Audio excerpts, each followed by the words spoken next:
Welcome to the Learning Pines YouTube. We hope this video helps.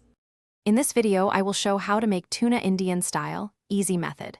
Start by draining 1 can of tuna and flaking it with a fork, then heat 2 tablespoons oil and temper mustard seeds and cumin.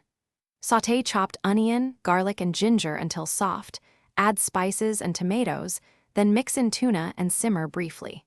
Finish with lemon juice and cilantro for bright, balanced flavor. In this video, I will show how to make tuna Indian style, easy method. First, organize spices and aromatics so cooking flows smoothly. Measure turmeric, chili, and coriander. Chop onion, garlic, and ginger finely and heat oil until shimmering. Temper seeds briefly, then add aromatics and spices, followed by a splash of water or tomato for body. Stir in tuna gently and adjust. In this video, I will show how to make tuna Indian style, easy method. Heat 2 tablespoons oil and pop mustard seeds and cumin to release aroma, then add chopped onion and cook until soft.